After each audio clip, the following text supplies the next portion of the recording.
Welcome to the Heroes of Reality podcast, a podcast about the game of life and the hero's journey we all experience. Let's jump in with our host, Dylan Watkins, as he introduces today's guest.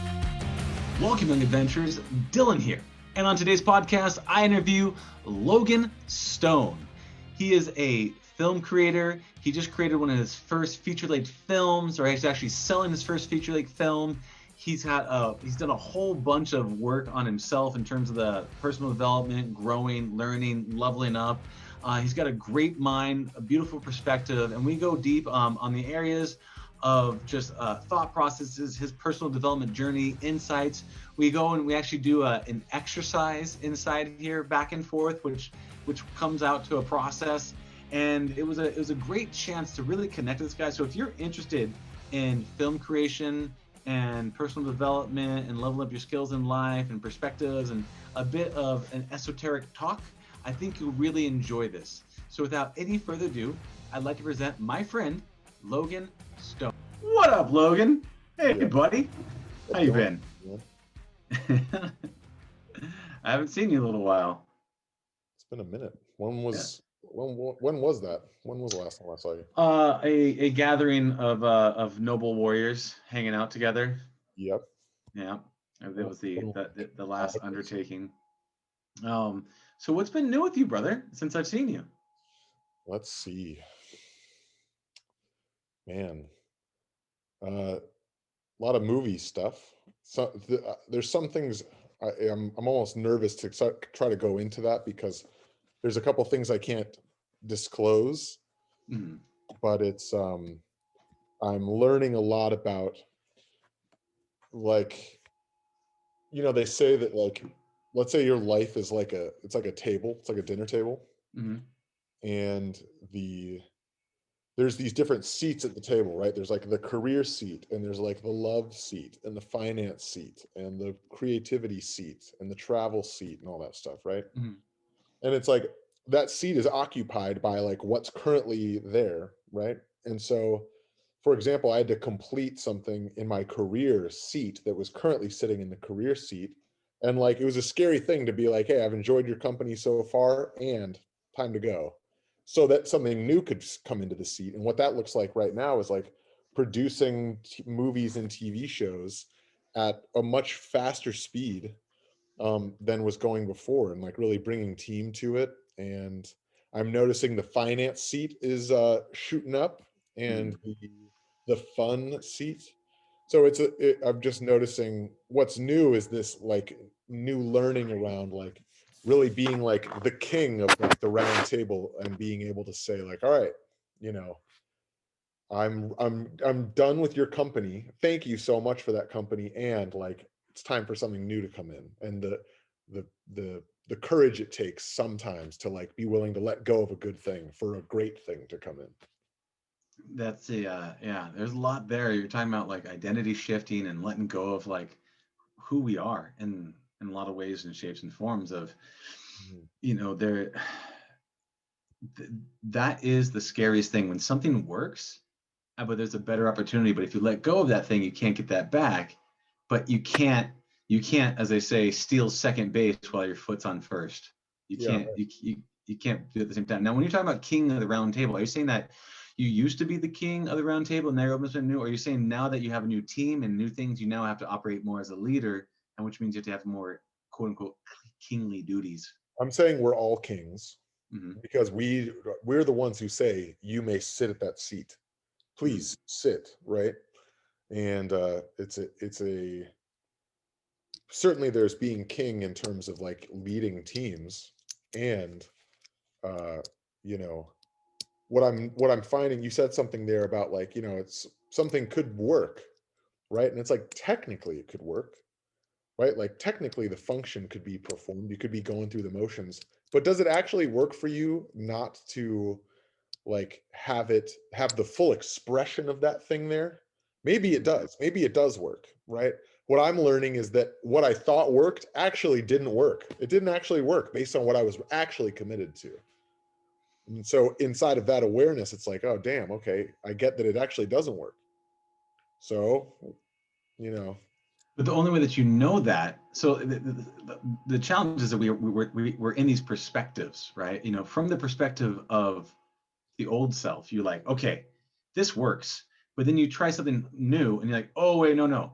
Now that I've tried something new, you realize that that old thing doesn't serve you. But you never know that until you try other things, which means you need a perspective, which is really hard when something's working. You don't want to mess it up, quote unquote, mess it up. But you're never going to know if that thing is at its fullest unless you try different things. Is that Yeah. what you're, yeah? It's like trying different things, and it's being honest with yourself. It's about, am I asking for what I really want, Mm-hmm. or am I asking for what I think I can get? Mm-hmm. You know, for example, we could say, you know, you're doing this you know, this this podcast right now Mm-hmm. that we're on right now. You know, I would invite you to look from the standpoint of like, what guests would you love to have on the podcast that you just haven't asked yet? But perhaps you're asking people in your like social circle, or people that, you know, you've met recently, rather than like, I want to talk to Joe Rogan. I'm going to have Joe Rogan on my podcast. Or I'm going to have Tim Ferriss, or like, I'm going to get Barack on my Yeah. podcast, you know? They're And definitely on my, they're definitely on my list. amazing. Yeah, but I have actually had one of the guys that I really look up to in my design space, the number one for me, number one VR designer that I know of. He was actually my last podcast guest, Great. and so I was like, there's no way he's gonna say yes. And then like it was funny because just I just threw it out there, and he Yeah. goes, sure. I was like, really? Oh, that is It was super fun. yeah. But yeah, but I don't do that with all the people. I haven't sent a message to Joe Rogan, nor would I really know how. But I think, yeah, there's the, am I gonna go with what's safe and I know I can get, or is it something that like I'm gonna take a risk? And I think that's a series of grays. Let me ask you, how do you ask yourself questions to find out, is this something I'm doing just because it's safe, or is this my true self? This is what I truly want. Do you have a framework or a way that you do that? I'm really discovering how this thing works, because it's a process. I'm not going to pretend like I've got all the answers, right? But what I'm finding is a point where it really has me stop and look. Mm. You heard of the law of fuck yes or no?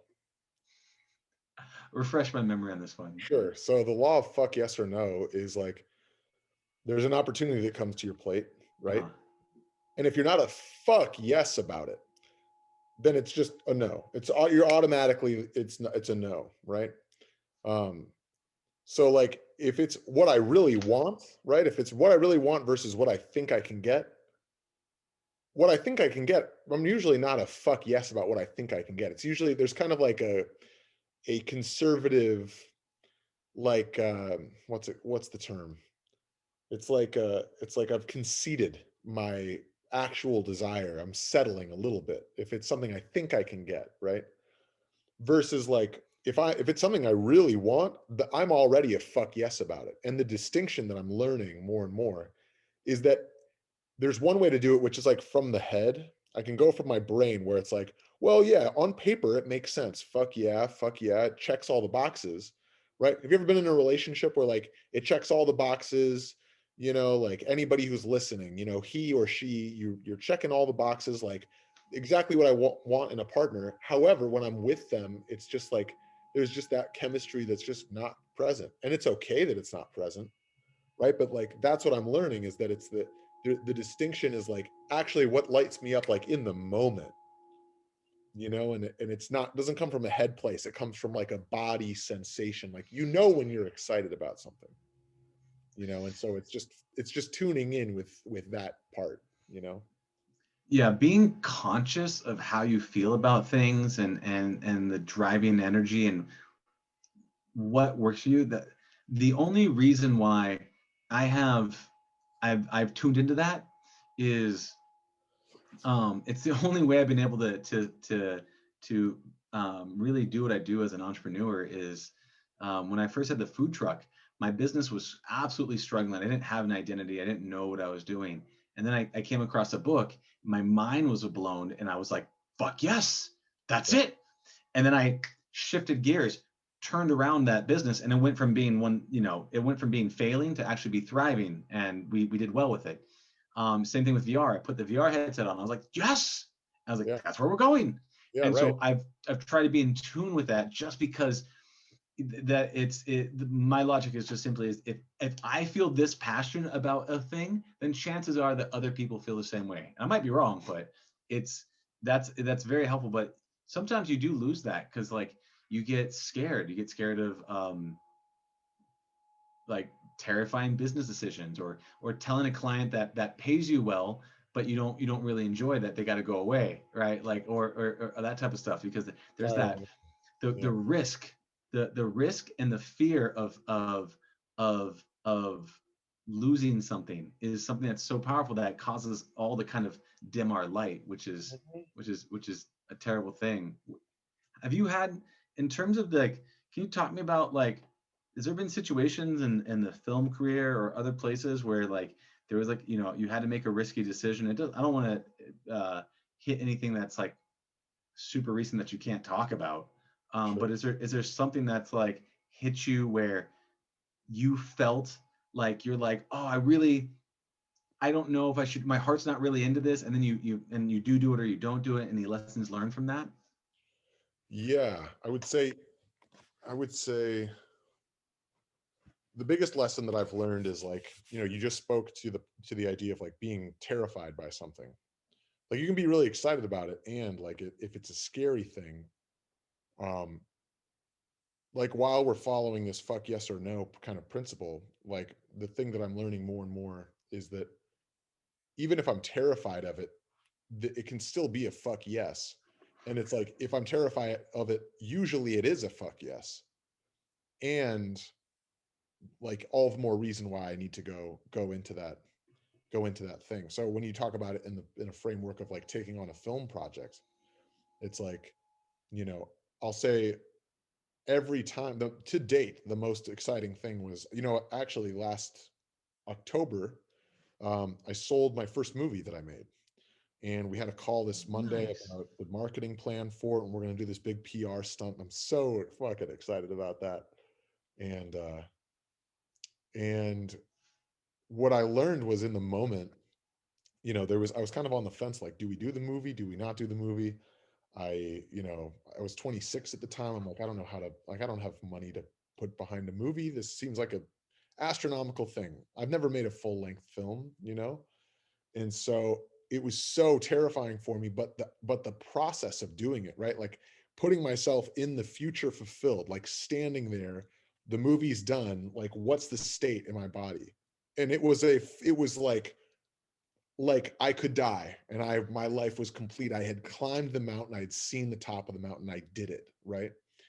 And and so that was all I needed, was to like make the full, actually it was the producer at the time, one of the producers was at my apartment, and a good friend of mine, Erica, we're looking at my whiteboard in my living room, and she's like, I spell out the entire movie, like this is exactly what I've got going so far, these are the plans, this is the finances we have.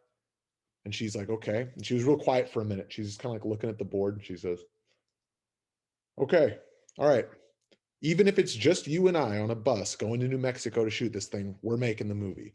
And it was like, it was done in that moment. It was terrifying because who knows, I don't know that, right? So it's like the times where you stand in the future fulfilled, and like you can see the like the fully manifested vision of what it is that you want to go make, and if it lights you up at that point, go for it, right? And all the times where I've done it and I've kind of gone into it like, maybe I like the paycheck, but like this is a no, but like the paycheck's like a okay. Every single time it's just been like, I can't wait till this is done. And life is too short to spend time doing the I can't wait till this is done things in any field, relationship, career, whatever. You know what I mean? Saturday uh, day. Yeah. yeah, no, I totally agree. I mean, that's doing what I love. I mean, this went from burgers to VR. I'm a professional big kid, right? Like, there's this. It's just, if other people, I don't know, my thought has always been, if other people are doing it, you can do it too. But Yep. if you really, but you got to like really love a thing. You really like a thing, Yeah. and that's hard. What, like, what? Because I know you. Could you explain a little bit about your journey about getting into film and kind of, because I want to first talk about that path, and then I know you also in terms of like personal development side. I want to first get into the kind of like your journey in terms of like film production and what led you on that path. Why do you what what makes you passionate about it? And what has that journey been for you? Yeah, man. So the journey of getting into film looked like uh, it looked like I was always really artistic as a kid. I was always drawing, and like, we had a classroom economy in like elementary school where like the currency were like eraser tops. Mm. And that was like the dollar, the almighty dollar was the eraser top. We barter with each other, right? Give me some of your gum, I'll give you an eraser top, right? And the thing that my outcome, or I'll say my primary export was this picture of this dog. I just drew a picture of a dog a certain way. No one else could draw it, though, quite like how I could draw it. I was like 6 or 7 at this point, and I would just rake in the eraser tops, dude. I had like a backlog of orders. I got to draw a dog for that person. All right, I like had it all scheduled out with the business, dude. It literally was a business. And at a certain point, I kind of lost track of like the art, and I started to buy into the notion of like, society says like you can't make money doing art. And so I was like, oh yeah, you're right. And then I started doing the high school sports thing, and I was throwing parties, and kind of got like just wrapped up in like the things I thought I should be doing. And so I went to business school my freshman year of college, hated it, transferred to film school, and like didn't look back. Like it just clicked. And so it was really organic process. The film school, actually, I had no idea I wanted to be a director. I just enjoyed the instant gratification of like, take the picture and like, you've got the picture now. You don't have to draw the photo. You don't have to draw anything. It's just like instant, right? And so I would just walk around downtown Chicago. First time I'd ever lived in a big city, and I just had the whole everyone was the actor in front of the movie lens for me, right? And I'm just taking pictures of everyone and apologizing after the fact rather than asking permission to take their photo. Yeah. And I just before you know it, like the photo thing, I got into some like showcases with my photography, and then some people asked me to like shoot their music video, and then I was shooting short films, and then I was like, these films kind of suck, like the story's kind of shitty. I kind of want to write my own story now. And then it's just kind of been this organic thing. But yeah, that's really been the process up to this point. That's cool. So the inspiration of, well, dog art and just the creation, just Right. the joy of creation. Yeah. As simple as it is, the joy of creation, and the was part of that the act of creating, or was that part of the the feeling that you get when you give it to someone else? I think it was the feeling. It started because like I drew the dog because I liked to just draw the dog. Uh, It was rewarding for me to draw the dog. And I think that's why people liked it so much, is because they could tell how much joy there was in it. Like it translated to them. And then before you know it, like having it reflected back at you that like, oh, this is worth something, or this is like in demand, right? People like start to appreciate, there's a recognition there. mhm. It just compounded on itself, and it was like, well, this is a no-brainer. I love to do it, I'm good at it. And like, I think there's a thing called the ichigami. You've heard of the ichigami? Uh, I kind of think it's like a diagram of some kind, It's like a right? 4 circle overlap. It's a Japanese word. Mm. And ichigami doesn't have a English translation, but what it is like there's 4 circles, and the each circle each circle is stands for a different aspect of the ichigami. The overlap is when all 4 of them are together. And so each part is like, what are you good at? What can you get paid for? What do you love doing? And what does the world need? And so when you found something that hits all 4, like that's the superpower, and go full in. I invite you to look from like the VR thing. It sounds like you love VR, Hmm. right? The world certainly like is needs more people exploring this, because this is an emerging, the potential for VR is huge, right? So you love it, the world needs it, you're getting paid for it. And like if you're good at it, then like that's it. And I have it that you are good at it. Yeah, I feel like we've done decent, and I think part of it is you grow into it, man. You always suck out the gate, and you just suck less over time. Yeah, It's right. just, are you willing to? Does your enthusiasm outweigh the feeling it does to suck at the thing, Yep. right? So, and from doing hackathons and game jams, we just did a whole bunch of work, and it wasn't great at first. I remember struggling with my first Bomberman, and it was just this, it was horrendous, and I was like, oh my god, I told everyone I was going to do it, and they're all going to show up at this event, and I don't, it's not ready, it's all broken. And then like last minute I got to work, I was like, yes, Right. yes, play my game. For you saying things like watch my movie, play my game, Yep. and that's the thing, it's the joy you get. That's why I was like, when thinking about that, it's like the joy for me, like having people appreciate the thing that you made, it goes a long way. And so I was just curious about that.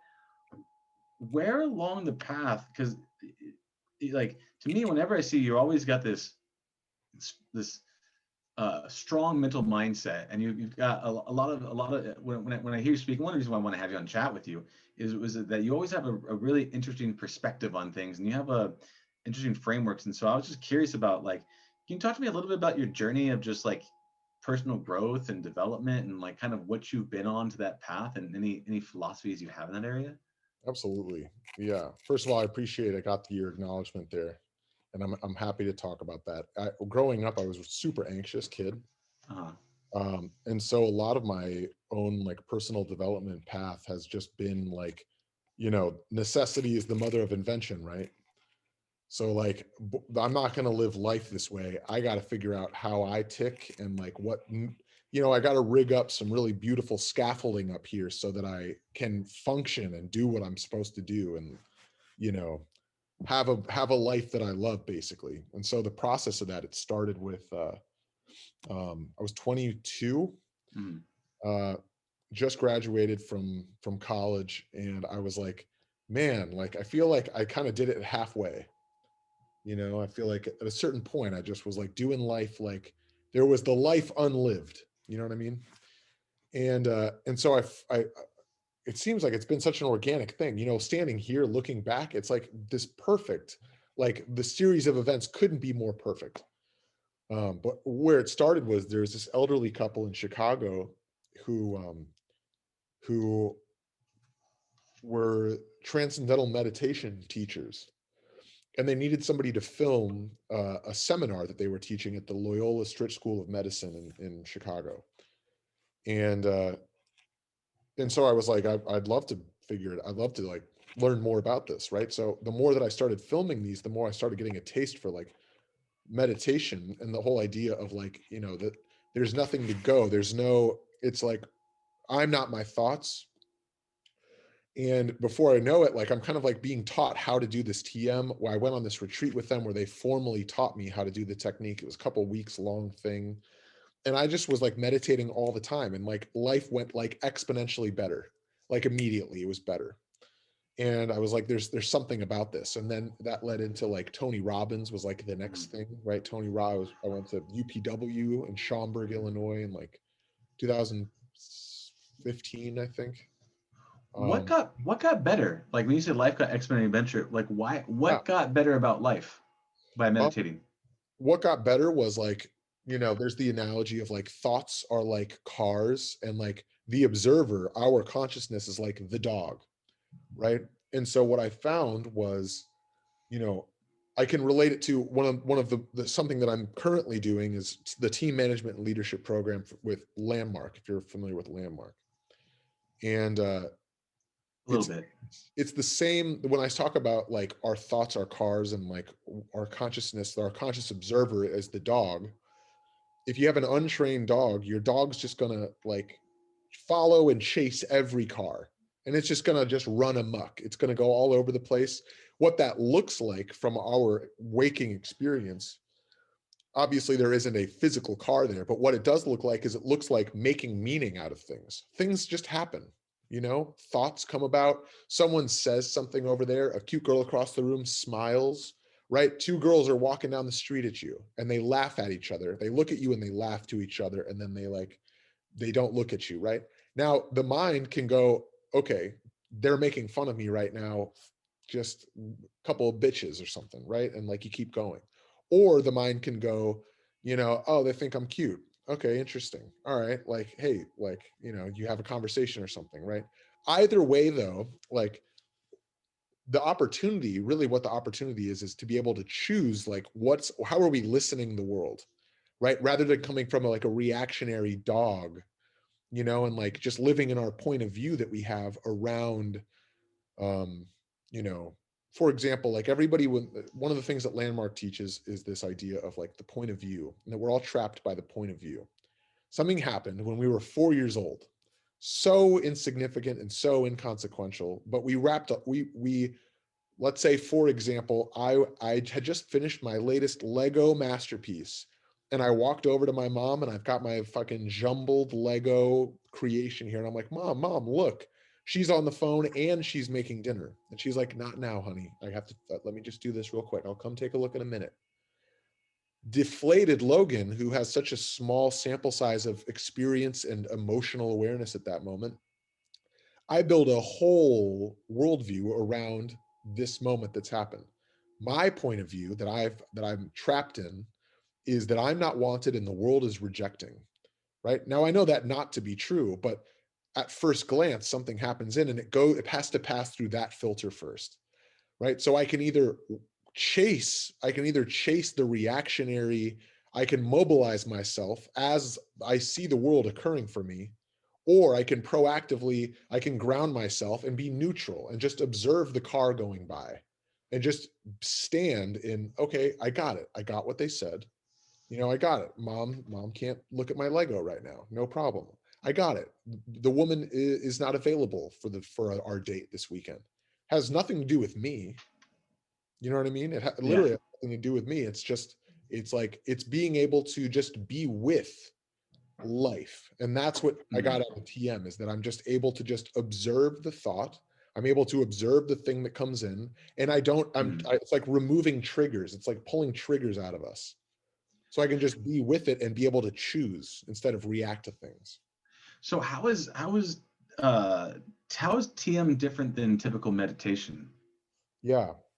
Uh, TM is about typical meditation. Like there's like guided meditations where like, Mhm. okay, now like go to your happy place, and like, or like NLP, they'll be like, okay, you're floating over a series of your tapes, and pull out a tape of a memory that you'd like not to remember, and let's rewrite the tape, right? And it's very guided, it's very visual. TM is mantra based. So they give you a mantra, they give you a word that has no meaning to it. Um, and the idea is that you just hold the mantra in your mind, you don't force it, you think it as effortlessly as you think any other thought. And you just basically, like, by staying present to nothing, um no word that means anything, it allows you to like remain that kind of distant um observer, and like when a thought comes, it is absolutely so welcome. Know that the thought's there. Hi thought, thank you so much for stopping by. I release you, and I go right back to the mantra. And so that's how TM works. It's about conditioning our nervous system more than like finding relaxation. And the funny thing is that I find myself more relaxed when I do TM versus guided meditation. That's super interesting. Yeah, I haven't gotten to TM before. I've done a whole bunch of other meditations and things and stuff, but that one right there is really interesting because it sounds like, yeah, what you're doing is you're staying in that present moment where you have to. It's like not the same thing, but it's like breath work where it's like just focus on your breathing, Yeah. in, out, in, out, and the thing comes in. Whatever thoughts come, you just keep focusing on your breathing. But it's hard to focus on your breathing because you don't have as many hooks, right? But if you have a word, something that you're saying over and over again in some way, shape, or form, you're having external audio stimulus that's going back in your system, and it seems like it creates a better container versus just breath work, right? Just breath work because you Yeah. can you can lose yourself a bit.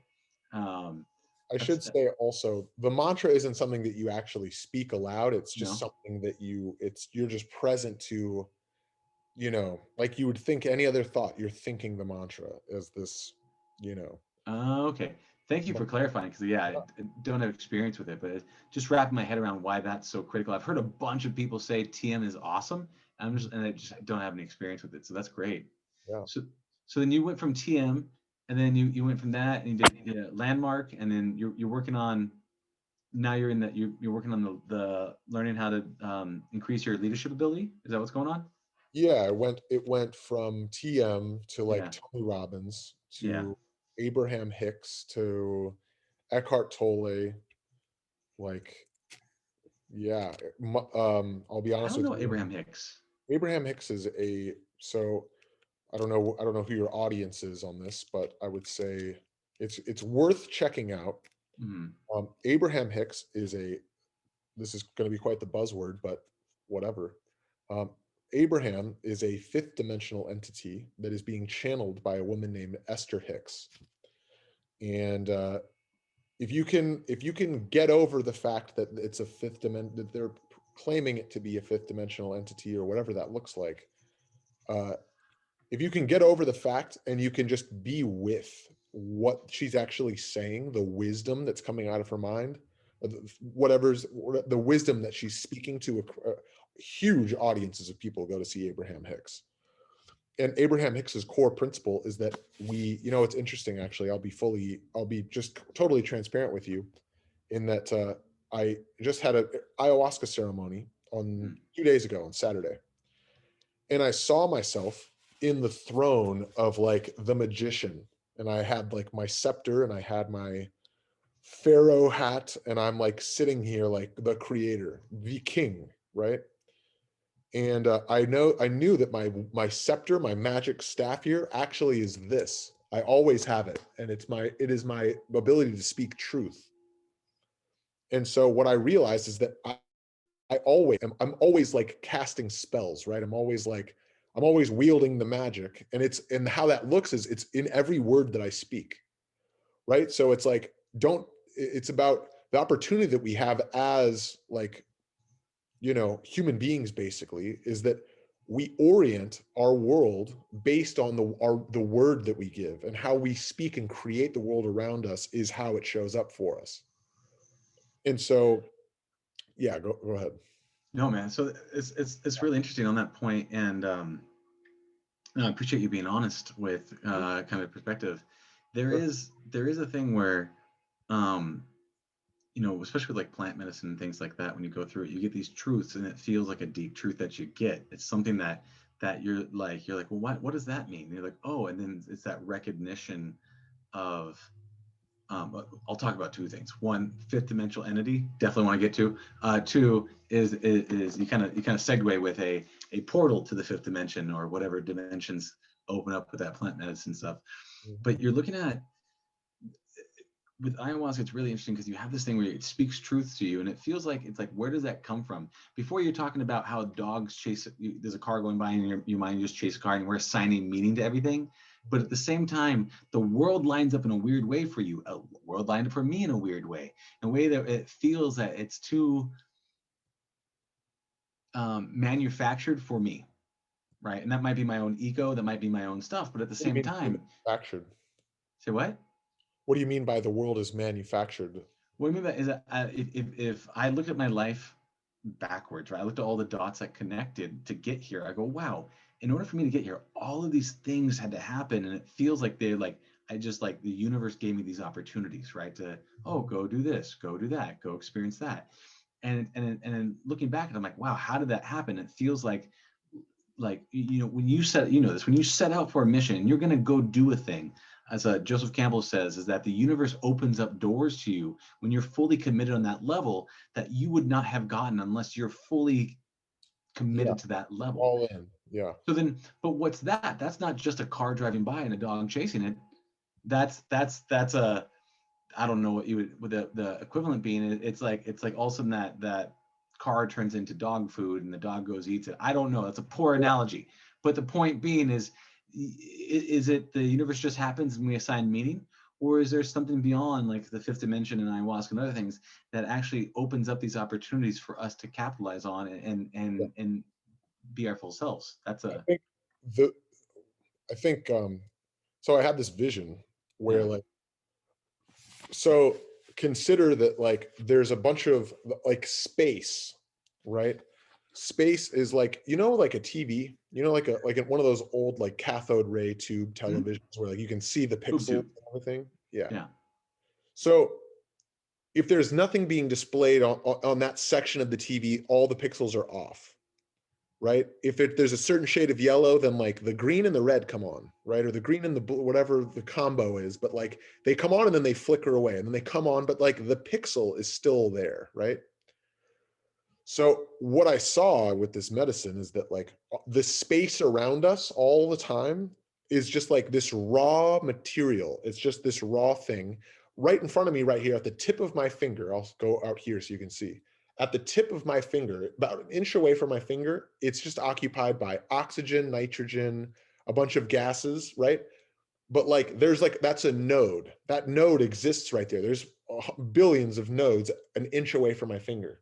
Now, as I move my hand through it, that node switches from oxygen, nitrogen. Now there's like iron, calcium in there, right? There's carbon now. There's all these different things that create, and now as we're back, now it's oxygen, nitrogen again, right? But Mhm. the node still exists there. And so you ask, like, in my opinion, there's all this raw matter, and what makes it to be oxygen, nitrogen versus now it's my hand, right? That node is activated as my hand, is my conscious thinking, willing it to be so, right? So our consciousness is like shaping all this raw material around us all the time. It froths into existence, and in the same moment, it dies away and it's gone again, right? So it's just there's one moment that's just blooming and just constantly just in this state of flux, but it's all just this raw material. So in response to your question, right, I think that we have more agency. We really are the creators of it, right? Our word, honoring the honest thing, whether it be something we're literally speaking or just the intention, right? Like you said, like, Hero of a Thousand Faces, Joseph Campbell, like Mhm. it's the being all in. It's making up our mind 100% and knowing like literally what it is it's stating intention, right? It's the double slit experiment. It's applying our observational, it's what are we looking for, and then watch it be so just by our just conscious presence toward a thing. And so like that's the opportunity we have. That's interesting. So it's almost like it's the same thing like with people, right? So for example, we're having an effect on each other, right? We Yep. wouldn't normally go on this conversation, but we prompted it, we're going back and forth, and I'm having some sort of intentional, unintentional effect on you, and the vice versa. So we are co-creating this reality through our intentions. Yeah. What you're saying about that is that the, just by sheer presence of willing something, whether it's this occupying this molecule of space right here, and saying that I choose to occupy this space with my hand, you're willing that node of existence located on here and here and the things to actually be, to take that over with my will, whatever that might be. A hand, I might build a house there, Yeah. whatever the thing might be. So you're saying that Now it's a water bottle here. now it's a water ball. So Yeah. and that's it, if you're looking at it from just a physical reality kind of sense, it's you can move an object into that space, and that now that space is being occupied by that object, but that space is still there, which is on planet Earth if you look at things, not including the factor of flying through space. So that space is constantly changing that aspect, but there is a finite number of spaces that we're occupying. So it sounds like you're saying that it's kind of a blending of the universe does happen, but at the same time, we can make things happen through our intentions and willing things into creation and willing um, these events to happen to a degree. There's a brilliant exercise that I would invite us both to do right now. If Sure. you're down to play and Yeah. dance a little bit. Let's dance. So you said like we're having this intention, we're having this effect on each other, right? Hmm. So I invite us to do this. We'll do this about 10 times. Okay. It'll take a minute. Okay. And what we're going to do is you're going to start and you're going to say, I'm creating you. And Okay. then don't do it yet, but you're going to say, I'm creating you. And then in response, I've got a hair in my mouth. In response, I'm going to say, I'm creating you, creating me. And then you're going to say, I'm creating you, creating me. creating you. And we just keep going back and forth. And what we're doing is we're literally creating each other. And I invite you to listen, and whoever else listen, for like how we deliver it creates how it shows up for us in response. Right? Maybe let's do it 20 times, but I think there's a nugget. I think there's something here to discover around how do we create the reality around us with our intention, and how immediate it is. It's right there. I've never done this one. It sounds like fun. If someone doesn't like it, they can skip ahead. But let's run into it. Let's go for it. Cool. So I guess I'll start the volleyball. Yep. I'm creating you. I'm creating you, creating me. I'm creating you, creating me, creating you.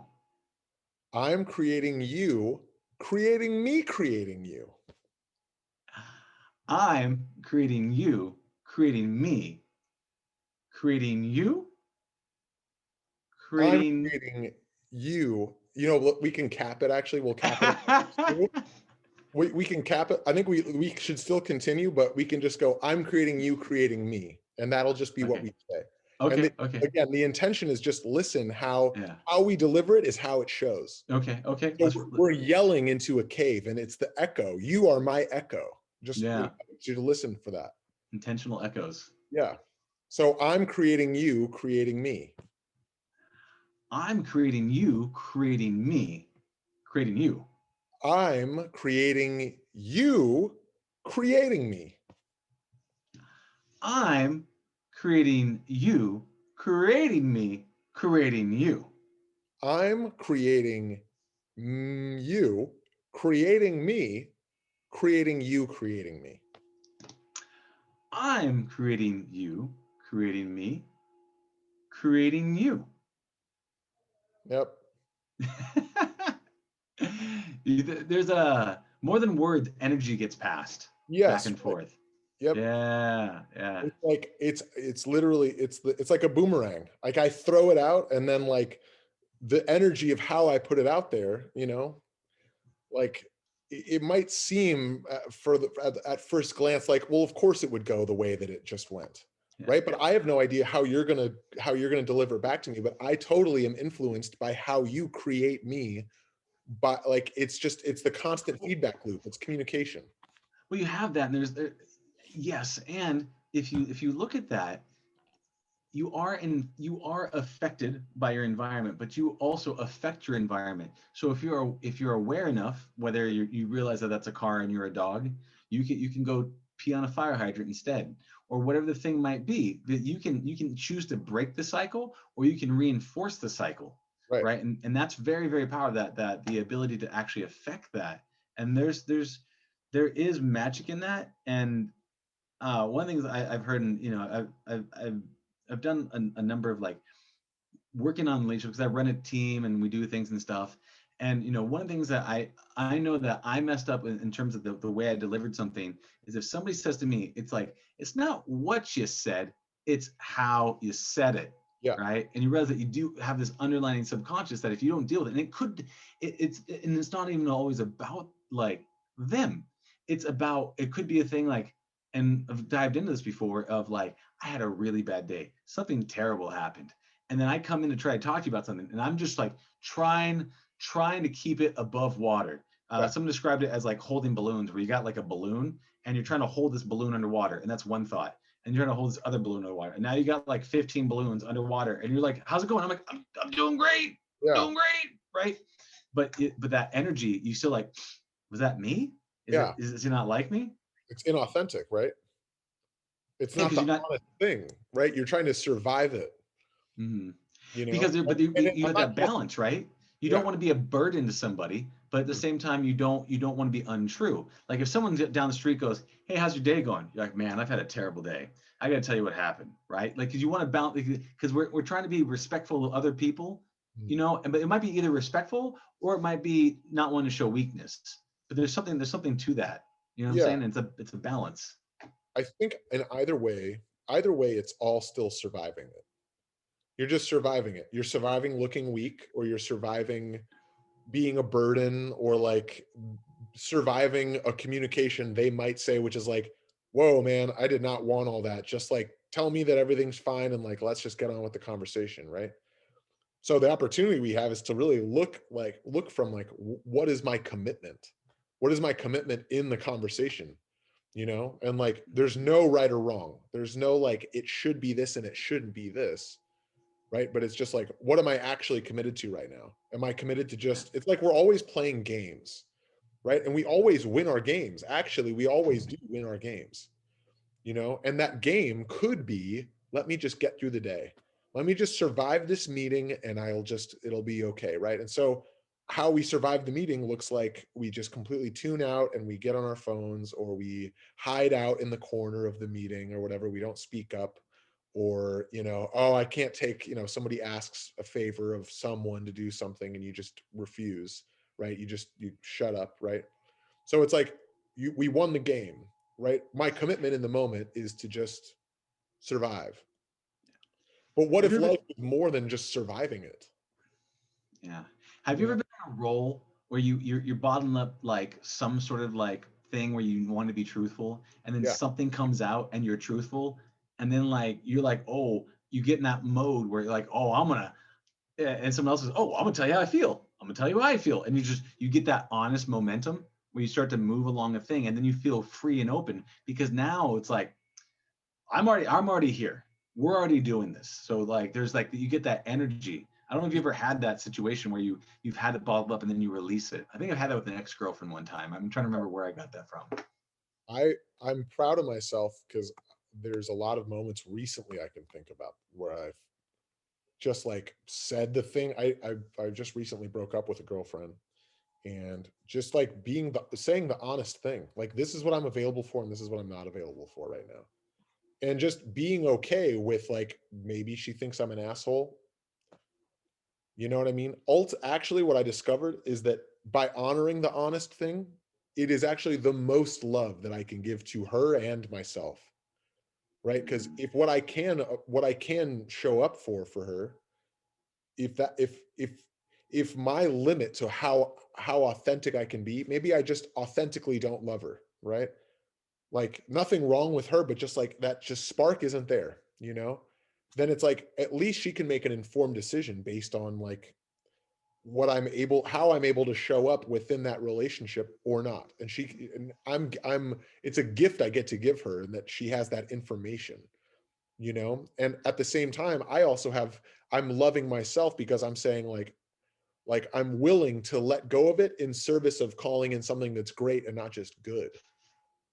Yeah. you know It is a true gift because you are um quote unquote sacrificing comfort, sacrificing like the norm to be like, I'm gonna tell you exactly how I feel, and whether you uh, whatever, break up with me or insert the thing. It's but you that gift. This is gonna cost me something. This is gonna cost the safety of this relationship. This is gonna cost the safety of whatever that thing might be.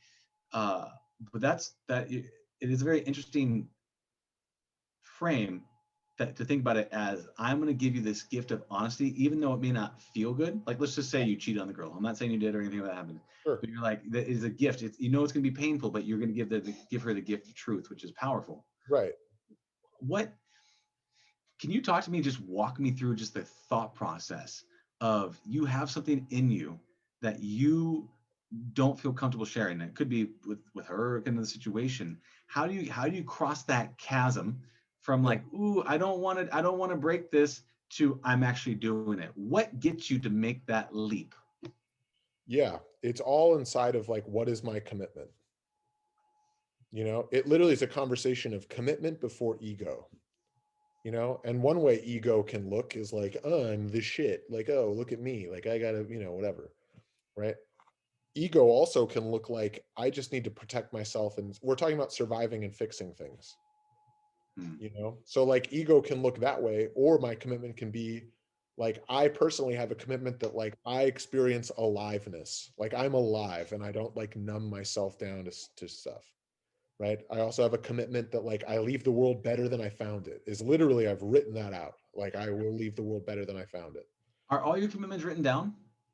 Are all my what Well, are commitments? all the ones that, like, are these commitments that you're talking about written down, or are they just mental commitments? um Are they? some of them are written down, but like, a lot of them, like, a lot of them, I don't even know that I'm committed to it until I break my commitment. And then it like, I'm just fucked up the rest of the day. I'm like, oh, I compromised. Like I compromised a term that I had, a commitment that I made that I didn't even know that was my commitment. Like if I killed somebody, I don't have it written down somewhere that like, I will not kill someone. Right. But like if I accidentally hit someone with a car because I was texting, that's a commitment that I didn't do that. You know what I mean? It's not that I didn't do it, but my ego in the moment was like, let me survive the boredom of this drive and get back to this person. Let me put on a different song because I'm bored. And that's how ego can look in that moment. Whereas my commitment actually isn't with the other people or the pedestrians of the world.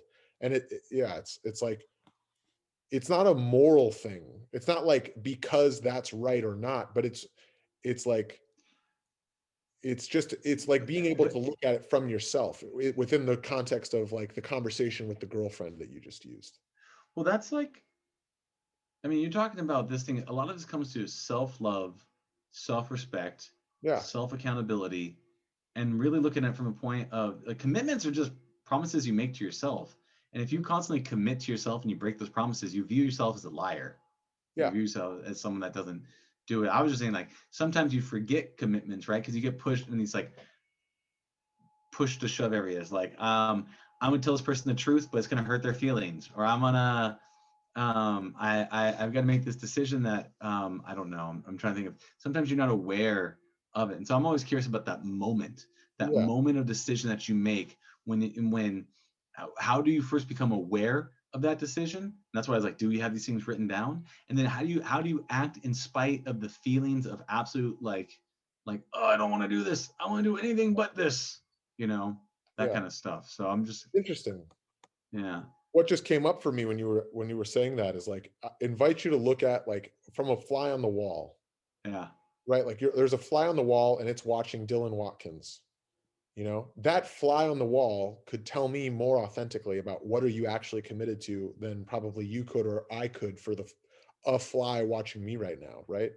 I might say I'm really committed to working out and I'm really committed to like eating a impeccable diet and like, you know, replying to every email like within 24 hours or something, right? And what that fly would actually probably watch is like, well, based on your actions, which are the verifier of what you're actually committed to, and it's not right or wrong, but just like it's clear that what you're actually committed to is watching an hour of stupid YouTube videos. Right now, you can hear there's a little bit of judgment there because I called them stupid, but like I do that watch stupid YouTube videos. That I is a watch thing. stupid YouTube videos. Man. Yeah, it's nonsense, and it's It can be beneficial. There are some good things in YouTube. It's just good. that second or third click, I you could show know. you a YouTube video that I watched recently that there is no value to it. Oh, just being real. But sometimes the value is in the joy of the thing and you just Yeah, doing it for like just the sake of it, yeah, versus not everything has to be personally development, get better, be better, rah rah. You need a little sometimes I just watch things to laugh, of right? course. It's just the Yeah, the the joy of that. I will say though, when you're talking about that in terms of commitments, it made me think about someone said this somewhere, and I have no idea where it came from. But it's like if I want to know your real commitments, let me see your bank account. Let me see your bank account statements, what you pay money for, and what your schedule looks like. yeah, right, If you look at those two things, you'll get some serious odds versus like what I say. It's like right. it's behavior versus words, right? Yeah. Which is the true telling of commitment. What?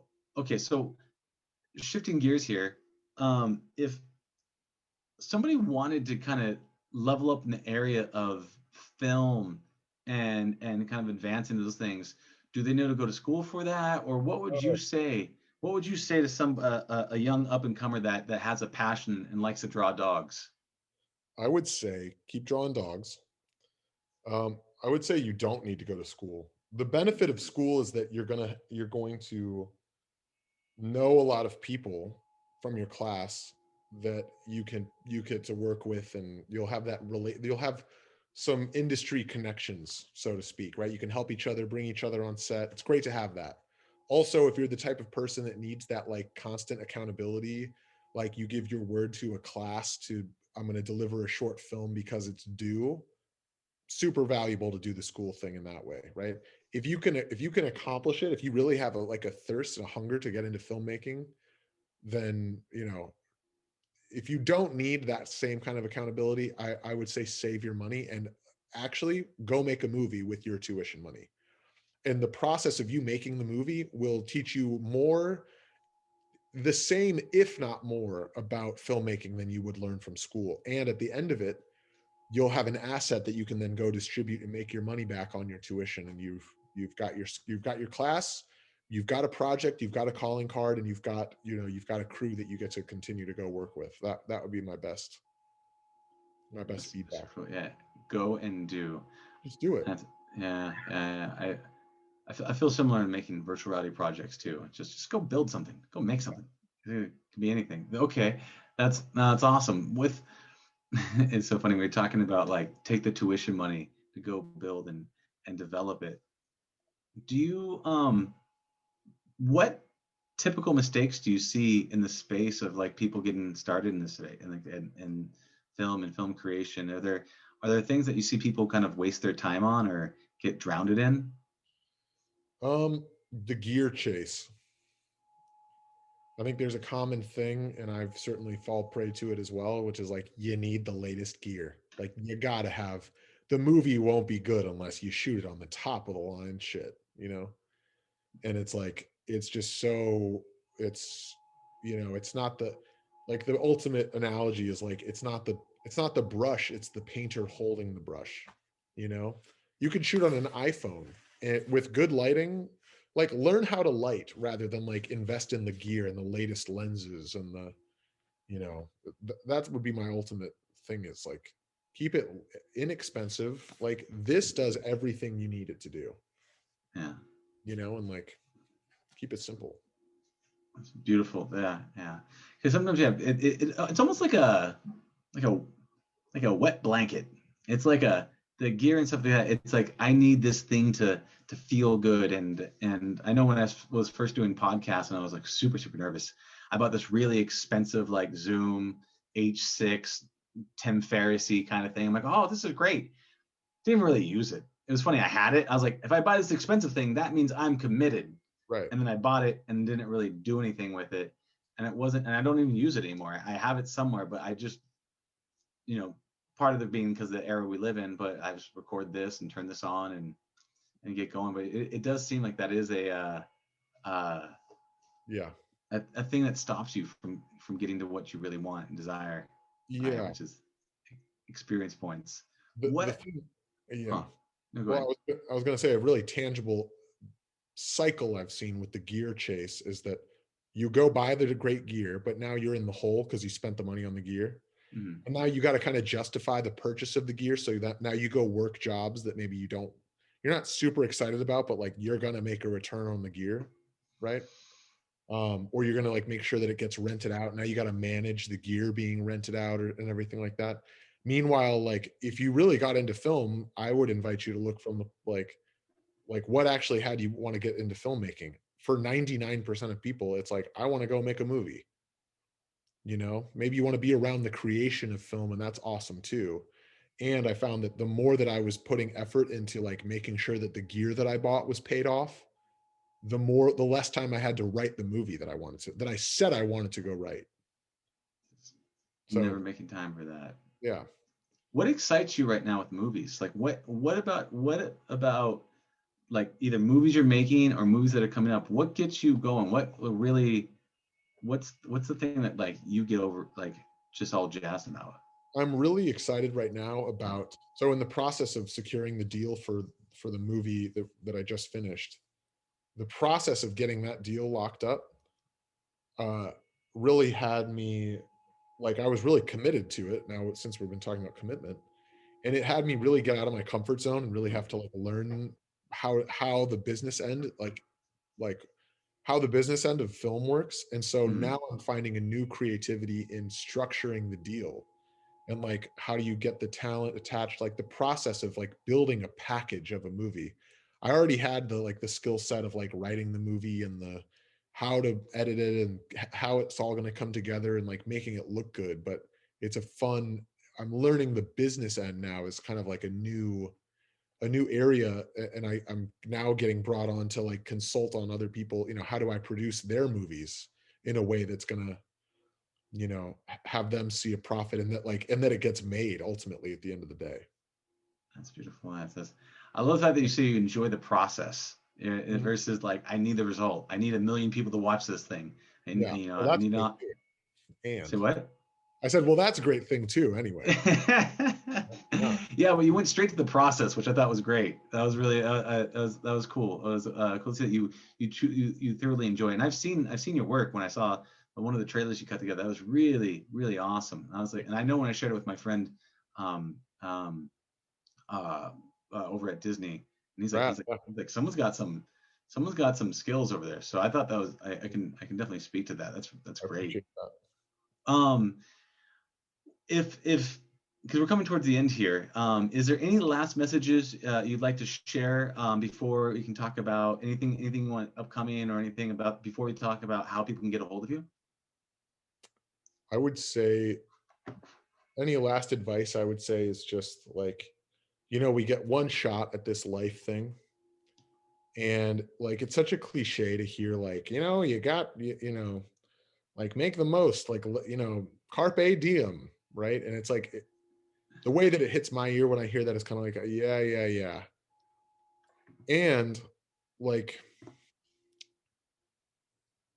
my advice would be to stand like at your deathbed, right? You're 90 something years old and you're there and you're surrounded with your family, and like, write write yourself into that scene, right? Like, put yourself there mentally.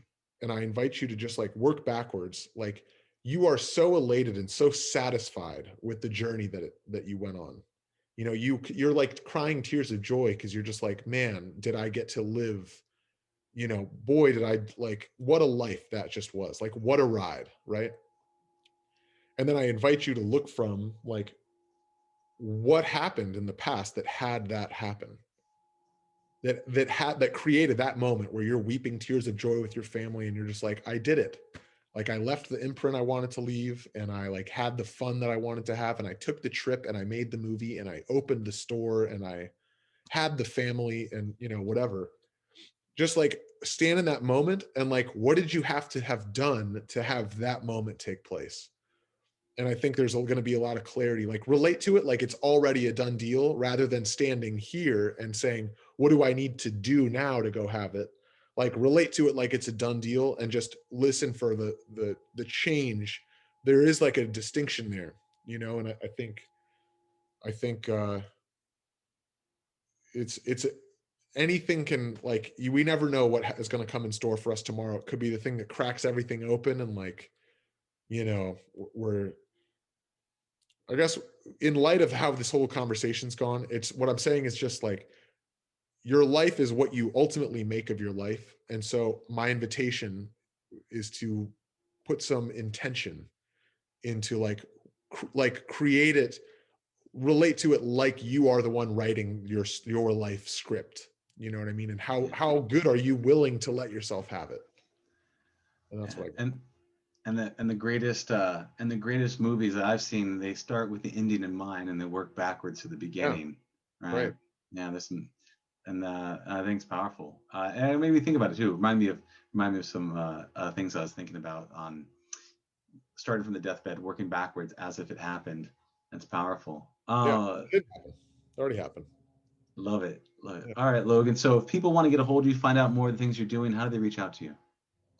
You can send me an email, Logan@cinestone.com, or just loganstone.com has all the social stuff on there, and my reel and all that good stuff. Love it. Logan, Yeah. brother, I appreciate your time. This has been awesome. I love chatting with you, man. I look Much. forward to reconnecting in the physical space. It's been too long, my friend. In a minute. I'd love to get together again soon. Let's do it, man. All right, brother. I'll talk to you soon. All right, take care. Bye. Thank you for listening to the Heroes of Reality podcast. Check out heroesofreality.com for more episodes. While you're there, you can also take the Heroes quiz to find out what kind of hero you are. Or, if you have a great story and want to be on the podcast, tell us why your hero's journey will inspire others. Thank you for listening. See you on the other side.